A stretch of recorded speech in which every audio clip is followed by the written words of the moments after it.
Victoire 4-1 de Barcelone ce soir au FC Séville. Le Barça revient à 1 point et 2 points du Real Madrid et de l'Atlético Madrid. Le championnat à 3 est très clairement relancé. Ça va être une course au titre à 3 entre le Real Madrid, l'Atlético Madrid et le FC Barcelone. Pour ceux qui disent qu'il n'y a pas de suspense dans les championnats, il faut qu'ils revoient leur feuille de route.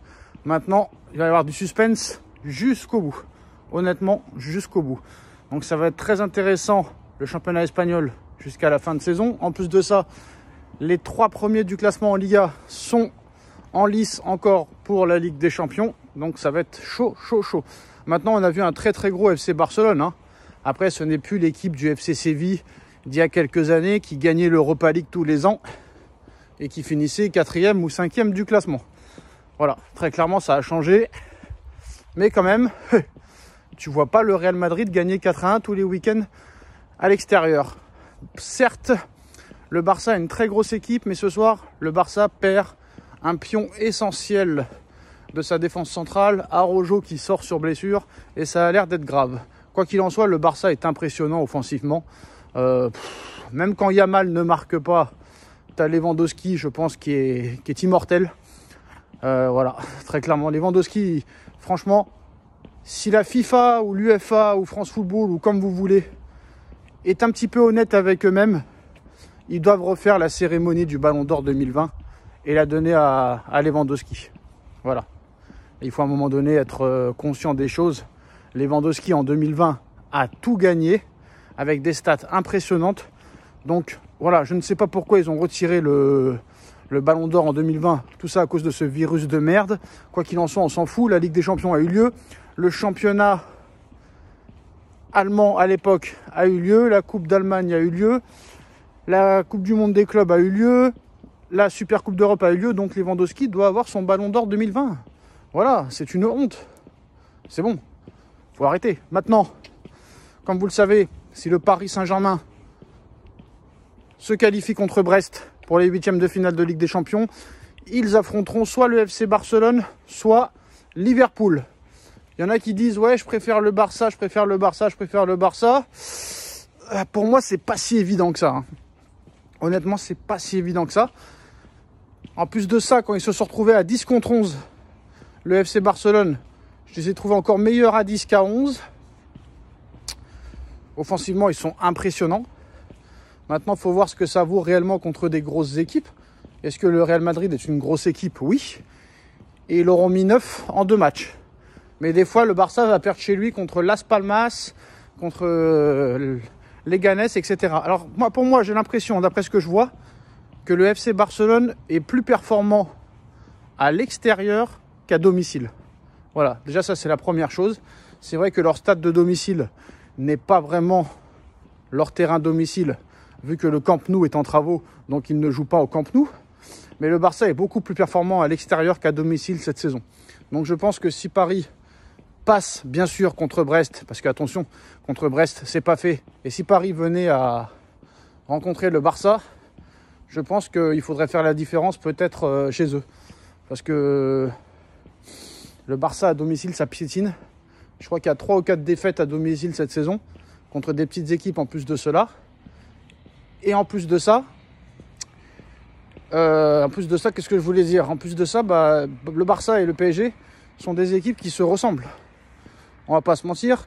Et le Barça est beaucoup plus fort que l'équipe qui a battu le PSG l'année dernière. C'est-à-dire que le Barça qui a battu le PSG la saison dernière est beaucoup plus fort cette année. Maintenant, pour le moment, on n'y est pas. Paris peut encore monter en puissance d'ici un mois. Mais l'objectif du Paris Saint-Germain, bien sûr, est la qualification et cette double confrontation contre Brest. Mais le Barça est à plus de 115 buts cette saison. C'est totalement ahurissant. C'est inimaginable. 115 buts alors qu'on est début février. Est-ce qu'ils peuvent atteindre les 200 buts?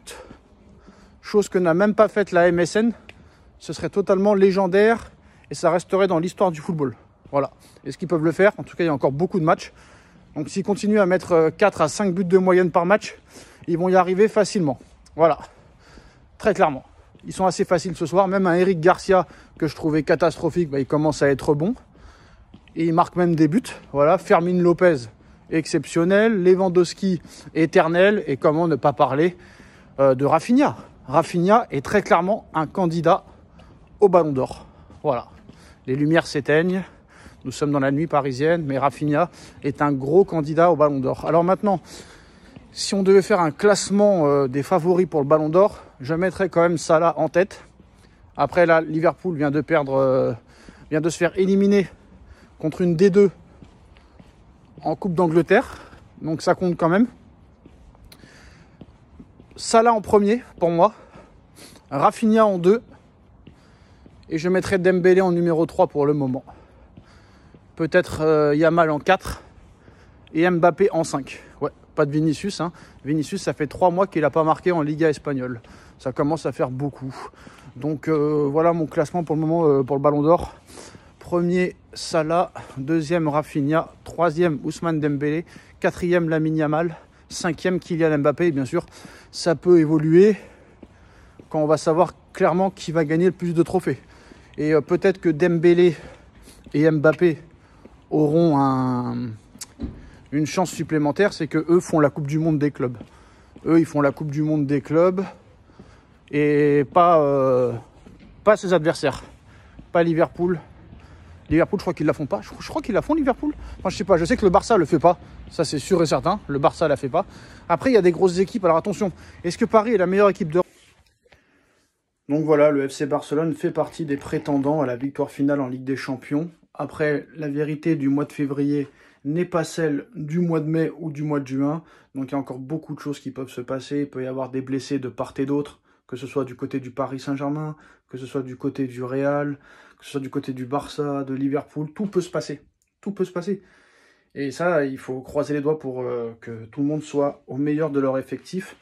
Mais honnêtement, si le Real Madrid gagne la Ligue des Champions avec leur effectif actuel, je crois qu'il y a Vasquez qui s'est blessé hier, toute la défense est décimée, franchement là, il faudra quand même se pencher sur la question et faire une étude approfondie si jamais le Real Madrid gagne la Ligue des Champions avec leur défense totalement décimée, un milieu de terrain vieillissant avec Modric et Toni Kroos qui n'a pas été remplacé. Quoi qu'il en soit, le FC Barcelone remporte son match face au FC Séville 4-1 assez facilement ce soir. Dites-moi honnêtement pour vous en commentaire qui est le grand favori pour la victoire finale en Ligue des Champions. On like, on partage, on commente, on s'abonne et on se retrouve très vite pour une nouvelle vidéo les gars. Tchuss. Donc voilà, le FC Barcelone fait partie des prétendants à la victoire finale en Ligue des Champions. Après, la vérité du mois de février n'est pas celle du mois de mai ou du mois de juin. Donc il y a encore beaucoup de choses qui peuvent se passer. Il peut y avoir des blessés de part et d'autre, que ce soit du côté du Paris Saint-Germain, que ce soit du côté du Real, que ce soit du côté du Barça, de Liverpool. Tout peut se passer. Tout peut se passer. Et ça, il faut croiser les doigts pour que tout le monde soit au meilleur de leur effectif. Mais honnêtement, si le Real Madrid gagne la Ligue des Champions avec leur effectif actuel, je crois qu'il y a Vasquez qui s'est blessé hier, toute la défense est décimée, franchement là, il faudra quand même se pencher sur la question et faire une étude approfondie si jamais le Real Madrid gagne la Ligue des Champions avec leur défense totalement décimée, un milieu de terrain vieillissant avec Modric et Toni Kroos qui n'a pas été remplacé. Quoi qu'il en soit, le FC Barcelone remporte son match face au FC Séville 4-1 assez facilement ce soir. Dites-moi honnêtement pour vous en commentaire qui est le grand favori pour la victoire finale en Ligue des Champions. On like, on partage, on commente, on s'abonne et on se retrouve très vite pour une nouvelle vidéo les gars. Tchuss.